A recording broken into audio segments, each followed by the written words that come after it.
You're about to hear something that took me 40 years to truly understand. 40 years of watching people search, study, practice, repeat, and still stay exactly where they started. Not because the truth is complex, but because most people quietly resist accepting it as it is. Simplicity frightens the mind that is addicted to effort. My name is Abdullah. Decades ago, on West 72nd Street in New York City, I taught these principles to a young man named Neville Goddard. When Neville first walked into my class, I looked at him and said calmly, "Neville, you are 6 months late." He was shocked. He asked how I knew his name. I told him the brothers had spoken of him long before he arrived, and that I would remain until he had received everything he needed. Then I would leave. Neville came to me already filled with knowledge. He had read, studied, practiced methods, collected techniques, and yet, like so many intelligent seekers, he was still struggling. Knowing about consciousness and being conscious are not the same thing. One is information, the other is embodiment. Most people spend their lives collecting ideas instead of living them. They become permanent students. They read every book, watch every lecture, test every method, and yet their lives barely move. The breakthrough that took me 40 years to accept fully was this: the act of seeking what you already are prevents you from possessing it. Seeking reinforces absence. Being dissolves it. Before we go deeper, write this in the comments exactly as it is. I choose to live from the end. Writing it is not symbolic.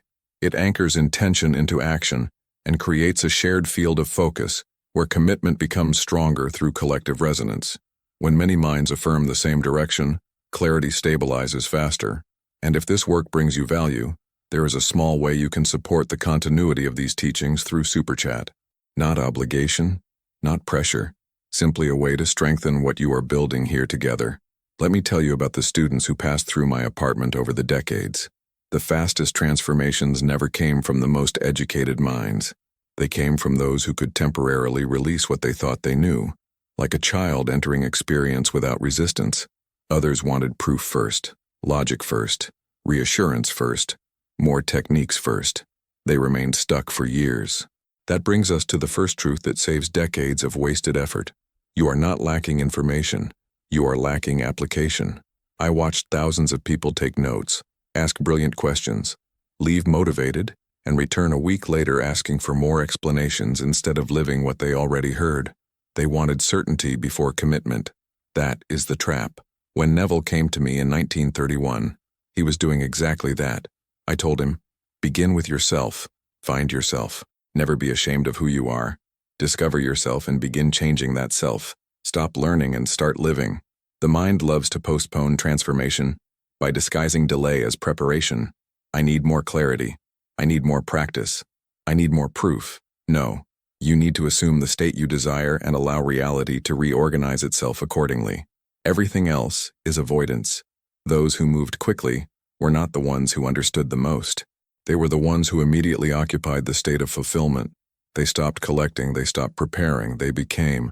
Every day you spend preparing to live your desired life is a day you silently assume you are not ready yet. That assumption manifests as delay. Not tomorrow's success, but today's hesitation. My real shift came when I stopped searching and started being. Consciousness is not accumulated, it is occupied. You already have everything you need in this moment. The only question is whether you will inhabit it or postpone it again with another method, another explanation, another promise of future readiness. When Neville told me about his desire to travel to Barbados, he explained all the reasons it was difficult. No money, family obligations, circumstances. He was still living as someone who wanted to go, not as someone who was already there. That consciousness does not manifest. I looked at him and said 3 words that changed everything. You are in Barbados. He was confused. He pointed out that he was standing in my apartment. I told him if he was truly in Barbados, he could not discuss how to get there. He had to be there in imagination and view the world from that position. Not future, not possibility, present, already done. Consciousness does not ask permission from circumstances. It occupies. Weeks later, he returned complaining that nothing had changed. I repeated, "You are in Barbados," and shut the door on him. I wasn't being cruel.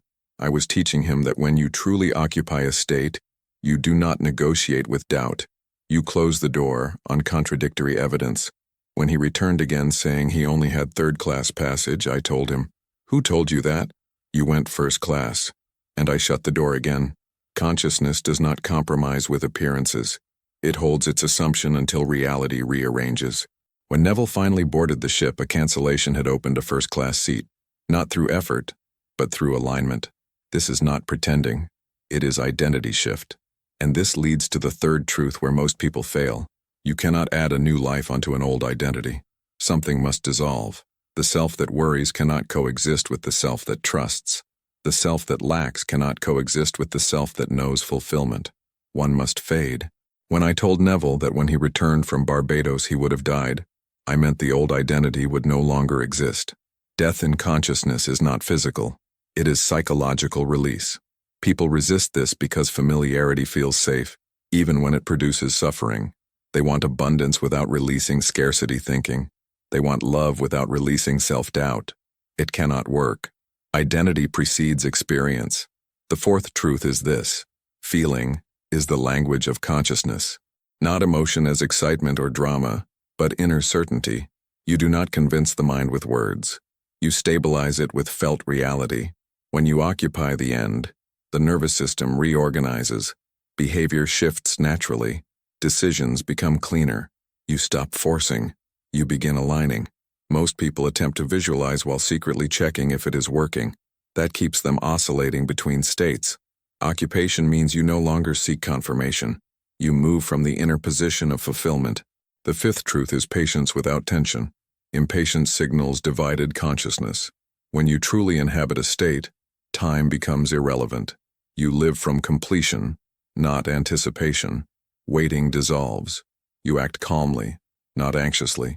This neutrality allows circumstances to reorganize smoothly instead of through resistance. The sixth truth is silence.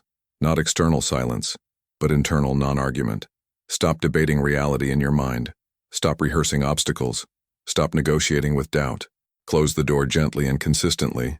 Consciousness strengthens through consistency, not intensity. The seventh truth is responsibility, not blame, ownership. Everything you experience mirrors a state you occupy.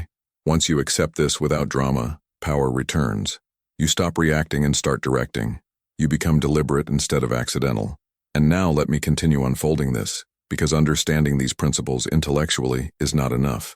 They must be translated into daily living, into how you wake up, how you speak to yourself, how you respond to pressure, how you choose your assumptions in small moments that seem insignificant but accumulate into destiny. The real work happens quietly, invisibly, when no one is watching you. That is where identity shifts stabilize and reality follows. So real, so concrete, so unfair. They would bring stories, documents, conversations, memories, proofs, and I would listen quietly, because the mind always needs to empty itself before it can hear.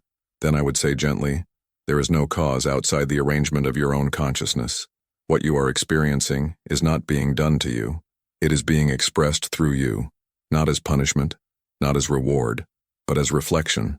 The outer world is simply the shadow cast by an inner state. If you keep trying to change the shadow, you will exhaust yourself. If you change the source of the light, the shadow has no choice but to reorganize. This is where the fifth principle begins to separate those who transform from those who repeat the same life for decades. Most people want the world to change first, so they can feel different inside. They want respect before they feel confident. They want money before they feel secure. They want love before they feel worthy. Consciousness works in the opposite direction. You must become the one who expects respect, embodies stability, carries worthiness internally, and then the world rearranges to match that identity. Waiting for permission from circumstances is another form of delay disguised as logic. I watched this pattern endlessly. A woman would come saying her employer undervalued her. A man would say his family never supported him. Another would say the economy blocked his growth. Always something outside. Always a story that justified remaining in the same state. And every time beneath the story there was an identity quietly saying, "This is how life treats someone like me." That sentence, even when unspoken, governs reality with extraordinary precision. Not consciously, subconsciously, automatically. You do not manifest what you want. You manifest what you assume you are. This is why techniques alone never save anyone. A technique performed from the identity of struggle will only reproduce struggle. Visualization done from longing strengthens absence. Affirmations spoken from doubt reinforce contradiction. The tool is neutral. The state behind it determines everything. That is why I never cared how beautifully someone could imagine. I cared who they believed themselves to be when no one was watching. Let me say something that may disturb the part of you that still wants comfort more than truth. If you continue telling the same story about yourself tomorrow that you told yesterday, your future will not change. It cannot. Even if you listen to 1,000 lectures, even if you perform 1,000 techniques, identity always wins. The subconscious does not respond to effort. It responds to consistency of being. This brings us to the sixth principle, and it is subtle, yet it governs stability. Your nervous system must become familiar with your new identity. Most people touch a new state briefly during imagination, then immediately return to their old emotional home. The body remembers scarcity. The body remembers insecurity. The body remembers tension, and it will try to pull you back unless you gently recondition it through repeated occupation of the new state. This is not force. It is familiarity. The new state must feel normal, ordinary, unsurprising. When abundance feels strange, you will unconsciously sabotage it. When peace feels unfamiliar, you will recreate chaos. Your system always seeks what it knows. So instead of dramatic effort, you practice quiet consistency. You ask yourself throughout the day, who am I being right now? Not what am I trying to achieve, but what state am I occupying? Am I reacting from the old self or responding from the new self? This simple awareness, repeated gently, reshapes the nervous system faster than any complicated ritual. And now the seventh principle completes the circle, because without it everything collapses back into theory. You must accept responsibility for your inner world without self-judgment. Responsibility does not mean blame. It means authorship. It means recognizing that you are the one assigning meaning, identity, expectation, interpretation. When you own that, you reclaim creative power. When you avoid it, you remain a victim of patterns you secretly authorize. I know this may feel heavy for some of you, not because it is wrong, but because it removes excuses. It removes the fantasy that someone else must change first. It removes the comfort of waiting. It returns authority to the only place it ever existed, your own consciousness. Now notice what may already be happening inside you as you hear this. You may feel a subtle tension. A voice saying, this sounds true, but what about my situation?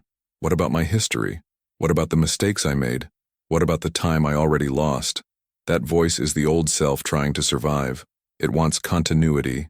It wants familiarity. It wants the story to remain intact. And here is where many people turn back. Not because they cannot understand the truth, but because they are not ready to release the identity that truth dissolves. Let me speak directly to that voice in you. Your past does not define your future unless you keep occupying it internally. Time does not punish you for delay. It simply reflects your assumptions.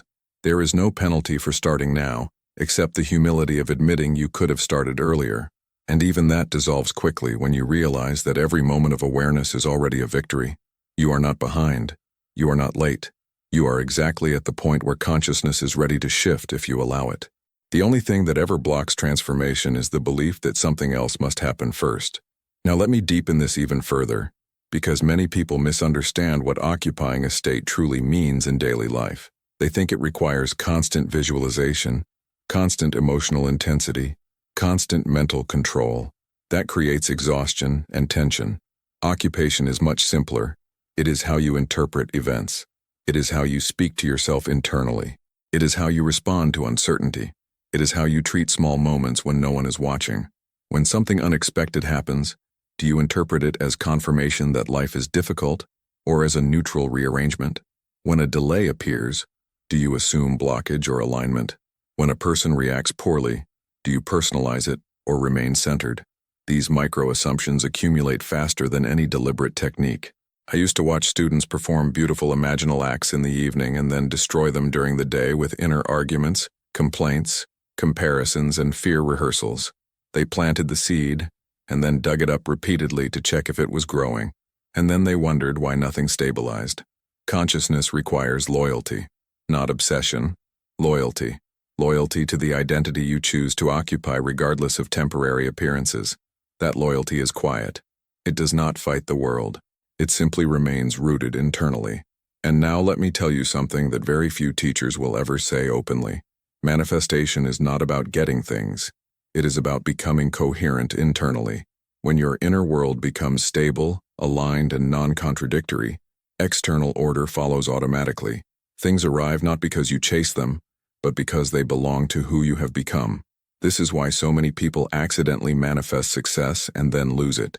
They achieve the thing without stabilizing the identity. The old self reasserts itself and reality adjusts accordingly. Sustainable change is identity-based, not event-based. So if you are listening right now and feeling both inspired and unsettled, that is exactly the doorway of transformation. Comfort rarely precedes growth. Clarity often disrupts before it stabilizes. Stay with this. Let it work on you quietly. Do not rush to apply. Do not rush to interpret. Let the old assumptions surface so you can see them clearly instead of unconsciously obeying them. Because what comes next will challenge your relationship with effort, discipline, willpower, and control even more deeply. And if you truly grasp it, you will understand why so many intelligent, hardworking people still feel stuck after decades of trying. There is another layer to this teaching that almost no one understands at first hearing. It has nothing to do with positive thinking, nothing to do with optimism, nothing to do with pretending everything is fine. It has everything to do with identity gravity, the invisible force that pulls experience toward the state you inhabit most consistently. And this is where the real inner mastery begins. Learning to rest in states instead of working to reach them. Learning to be instead of constantly becoming. You do not need 40 years. You only need to stop postponing your assumption. Right now, in this moment, you can occupy the state of your desire fulfilled. Not tomorrow, not after more preparation, not after you feel more worthy. Now, the consciousness that creates instantly is already within you. The only question is whether you will inhabit it or continue delaying it with habits of hesitation. These are the 7 shifts that save decades. Stop collecting techniques and begin applying what you already know. Stop asking permission from circumstances and assume fulfillment directly. Let the old self dissolve instead of trying to decorate it with success. Stop believing time is required and collapse years into moments by living in the present state. Stop blaming others and change the feeling of I so the world reflects differently. Stop looking for signs and rest in principle. And finally, stop living toward the end and live from it now. Everything I learned slowly and sometimes painfully over 40 years points to this single simplicity. You are never trying to get somewhere. You are always expressing where you already are internally. Life is not moving toward your identity. Life is revealing it. And this brings us to something even deeper, something Neville rarely emphasized publicly but lived quietly in his own evolution. It concerns abundance, security, and the subtle identity shift that separates temporary success from lasting stability. Most people want money while secretly remaining someone who fears losing it. They want comfort while still identifying as someone who struggles. They want freedom while carrying the nervous system of survival. And so they oscillate. They manifest peaks and crashes, wins and losses, hope and disappointment, not because the law fails, but because identity is divided. The wealthy consciousness is not merely having more numbers. It is a state of internal sufficiency, calm expectancy, relaxed authority, and ease with receiving. The poor consciousness is not lack of money alone. It is contraction, vigilance, self-protection, fear of loss, fear of being seen, fear of trusting life. These states cannot coexist peacefully in the same nervous system. One must gradually replace the other through repeated occupation. I watched brilliant students sabotage themselves the moment things began improving. They would suddenly become anxious, over-control, overwork, overthink, or unconsciously create conflict. Their nervous system was unfamiliar with stability. It did not yet recognize safety as normal, so it recreated tension to return to what it knew. This is not failure. It is conditioning, and it can be gently retrained through awareness, not force. True abundance consciousness feels surprisingly ordinary. It does not feel euphoric. It feels stable, grounded, natural. You stop measuring yourself constantly. You stop comparing. You stop anticipating loss. You stop tightening around outcomes. You simply move from a quiet expectation that life supports your direction. That expectation is not verbal. It is somatic. It lives in how you breathe, how you walk, how you speak internally, how you respond to uncertainty. This is why affirmations alone often fail. You can say wealth 1,000 times while your body remains contracted in scarcity. Consciousness listens to the deeper signal. Your nervous system is always broadcasting the true state you occupy. So the work is not heroic. It is intimate. It is how you treat yourself in small moments, how you respond when a bill arrives, how you react when someone delays, how you speak to yourself when nothing dramatic is happening. These micro moments build the baseline identity that governs everything else. Neville understood this later in life. He became less dramatic about techniques and more anchored in quiet knowing. He trusted the law not because he hoped, but because he no longer argued with it internally. His confidence was not loud. It was settled. If you truly grasp this, you stop chasing experiences and begin stabilizing identity. And when identity stabilizes, experiences align automatically. Now notice something important. Your mind may already be trying to turn this into another technique, another checklist, another self-improvement project. That is the old self trying to survive by remaining busy. Gently observe it without feeding it. Being does not require effort. It requires allowance. If resistance appears, let it be there. Do not fight it. Do not suppress it. Simply remain anchored in the state you choose. Over time, resistance dissolves naturally when it is not reinforced. And understand this clearly. You are not required to fix your past before you move forward. You are not required to heal every memory before you become free. You are not required to resolve every emotion before stability arrives. Identity shifts forward, not backward. The past reorganizes itself automatically when the present state changes. Many people waste years trying to heal who they were instead of becoming who they are now. Healing happens as a side effect of new identity, not as a prerequisite for it. So if you feel something loosening inside you as you listen, allow it. That loosening is not weakness. It is old structure relaxing. It is the nervous system learning a new baseline. And if you feel fear, allow that too. Fear often arises when identity begins dissolving. It is not danger. It is unfamiliarity. Stay present. Stay grounded. Stay gentle. Because what you are really doing here is not manifesting objects, relationships, or circumstances. You are stabilizing coherence inside your consciousness. Everything else follows naturally from that coherence. And there is still one deeper layer that ties all of this together, one that many overlook because it does not flatter the ego. It concerns surrender not as passivity, but as trust in the intelligence of consciousness itself. When you truly trust the law, you stop micromanaging reality. You stop interfering with the bridge of incidents. You stop trying to control timing, people, outcomes. You allow life to organize itself in ways your logical mind could never design. This surrender is not giving up desire. It is releasing anxiety around it. It is moving from control into alignment, from effort into coherence. And this is where real freedom begins, not when you get what you want, but when you no longer need to fight life to feel whole. Stay with this understanding. Let it settle. Let it reshape how you see yourself quietly, gently, steadily. There is still more depth to unfold in how this applies to daily decision-making, emotional regulation, relationships, creativity, leadership, and inner peace. But those layers only open when the foundation is stable. And that foundation is simple. Who are you being now? Not who you are trying to become. Not who you were. Who you are occupying in this moment. Everything flows from that. And as you remain with that question, who am I being now?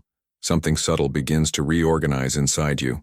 Not intellectually, not emotionally in a dramatic way, but at the level where habits of identity quietly live. This is the level most people never touch, because they stay busy managing surface behavior instead of stabilizing the state beneath it.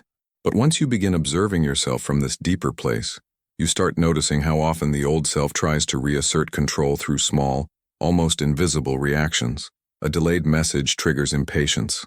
A small expense triggers anxiety. A neutral comment triggers self-doubt. None of these moments seem important individually, yet together, they reveal the baseline identity you are occupying. This is where the real work unfolds, not in grand affirmations, not in intense visualization sessions, but in how you gently correct the internal posture in ordinary moments. When impatience appears, you soften instead of tightening. When anxiety whispers, you return to stability instead of feeding the story. When doubt arises, you acknowledge it and remain anchored in your chosen state. This is not suppression. It is orientation. You are teaching your nervous system a new reference point. Over time, this new reference point becomes familiar, then normal, then automatic. And when that happens, manifestation ceases to feel like something you are doing. It becomes something that simply happens as a byproduct of coherence. Many people misunderstand persistence. They think persistence means repeating affirmations aggressively or forcing mental control. True persistence is much quieter. It is consistency of identity. It is choosing the same internal position again and again without drama, without argument, without self-punishment. It is allowing the new state to become home. I watched this transformation occur in students who initially struggled the most. They were intelligent, disciplined, sincere, and yet their nervous systems were addicted to control, effort, and self-correction. When they finally learned to relax into identity instead of managing it, everything shifted. Opportunities began appearing naturally. Relationships softened. Creativity increased. Decisions became clearer, not because they were trying harder, but because resistance had dissolved. This is why I often say that ease is not laziness. Ease is alignment. When something feels strained, contracted, urgent, it usually indicates that identity is divided. When something feels steady, grounded, simple, identity is coherent. Now let me address a misunderstanding that quietly blocks many sincere practitioners. Some people believe that occupying a new state means denying reality or ignoring responsibilities. That is not true. You still pay bills. You still show up to commitments. You still respond to practical matters. The difference is the internal posture from which you do so. You no longer act as someone trying to escape lack. You act as someone managing life from sufficiency. The same actions, different identity, completely different outcomes. Another misunderstanding is emotional perfection. People think they must feel good all the time to remain in the state. That creates pressure and self-judgment. Identity is not fragile like that. You can feel tired, irritated, uncertain, and still remain anchored in a stable sense of self. What matters is not eliminating emotions, but not letting emotions redefine who you are being. Think of identity like the climate and emotions like the weather. Weather changes constantly. Climate remains stable. When your climate stabilizes, weather no longer dictates direction. This brings us to something even deeper: self-trust. Many people secretly do not trust their own consciousness. They trust external validation more than internal knowing. They trust circumstances more than assumption. They trust fear more than imagination. And so they oscillate. One moment confident, the next moment doubting. This instability keeps the bridge of incidents fragmented. Self-trust is built the same way any trust is built, through consistency and integrity with your inner commitments. When you say internally, "I am this now," and you gently honor that over time without constantly contradicting it, trust grows naturally. You begin to relax into your own authority. Neville reached this stage later in his life. He stopped trying to convince anyone. He stopped needing proof. He stopped defending the law. He lived it quietly. His certainty was embodied, not performative. And that is the real invitation here. Not to become impressive, not to become extraordinary in the eyes of others, but to become internally coherent, stable, grounded, and free from unnecessary inner conflict. Freedom is not having everything you want. Freedom is no longer being enslaved by inner contradiction. Now let me bring this back to the question of time again, because this layer continues to confuse many. People ask, if assumption manifests instantly, why do I not see immediate results? The answer is simple but uncomfortable. You may have touched the state briefly, but you have not stabilized it yet. Touching a state produces glimpses. Stabilizing a state produces permanence. Think of learning to balance on a bicycle. You may ride a few seconds at first before falling. That does not mean balance is impossible. It means the nervous system is still calibrating. Eventually, balance becomes automatic. The same is true with identity shifts. At first, you may enter the new state for moments, then fall back into the old. That is normal. Do not interpret that as failure. Interpret it as training. Each return to the state strengthens the neural pathway. Each gentle correction reduces the old reflex. Over time, the new identity becomes the default. This is why impatience is counterproductive. Impatience reinforces the identity of lack and urgency. Calm persistence reinforces stability and trust. Let me also say something about effort that many people resist hearing. The more you strain to change yourself, the more you reinforce the belief that something is wrong with you. That belief subtly undermines identity shift. Transformation works best through allowance, not force. Through repetition, not pressure. Through gentleness, not self-attack. If you treat yourself like a project to fix, you remain in deficiency. If you treat yourself like a being unfolding naturally, you stabilize coherence. Now something else must be addressed honestly. Fear of success. Yes, fear of failure exists, but fear of success is often stronger and more hidden. Success threatens old identity, old relationships, old self-image, old comfort zones. Many people unconsciously sabotage when things begin improving because the nervous system interprets unfamiliar stability as danger. This is not weakness. It is conditioning. When you notice yourself pulling back from expansion, do not judge it. Simply stay present and continue occupying the new state gently. The nervous system learns safety through exposure, not force. The same applies to abundance, love, visibility, leadership, creativity. Your system must learn that these states are safe, natural, allowed. This is why self-compassion is not optional in this work. Harshness strengthens the old identity. Kindness stabilizes the new. Now pause for a moment and notice how your body feels as you read this. Are you tight? Are you open? Are you rushed? Are you settled? Your body is always giving feedback about the state you are occupying. Use it as information, not judgment. And remember, the goal is not to eliminate the old self by fighting it. The old self dissolves naturally when it is no longer fed. Attention, reaction, resistance, these feed it. Presence, consistency, gentleness, these starve it. There is a quiet intelligence in consciousness that knows exactly how to reorganize itself when you stop interfering. Trust that intelligence. Let it work. Stay anchored. And now we come to the closing of everything you have heard, not as a conclusion of ideas, but as a return to simplicity. After 40 years of watching minds search, struggle, analyze, doubt, and repeat the same cycles, the truth revealed itself as almost disarmingly simple. You are never moving toward your life. You are always expressing the state you are living from right now. Every desire you hold is not asking to be achieved someday. It is asking to be occupied now. Not emotionally forced, not intellectually debated, not postponed into the future, but quietly lived as a present inner fact. When that happens, the nervous system stabilizes, the identity reorganizes, and reality rearranges without conflict. You do not need to fight your past. You do not need to repair every mistake. You do not need to prove yourself worthy. You do not need permission from circumstances, people, history, or timing. You only need to stop delaying the assumption of who you already choose to be. The old self does not disappear through struggle. It dissolves through disuse. When you stop feeding its stories, its fears, its habits of doubt and waiting, it gradually loses gravity. The new state becomes familiar, natural, normal, and from that normality, life responds automatically. This is what took me decades to truly embody, not learning more principles, but trusting the one principle fully. Consciousness is the only cause. Identity is the engine. Assumption is the seed. Stability is the soil. Time is merely the echo of what you occupy. You were never meant to spend your life preparing to live. You were meant to live from the inside out, allowing the outside to follow naturally. So let this land quietly inside you. Do not rush to apply. Do not rush to measure. Do not rush to judge yourself. Simply begin noticing who you are, being in small moments. Gently choose coherence. Gently return to your center when the old patterns arise.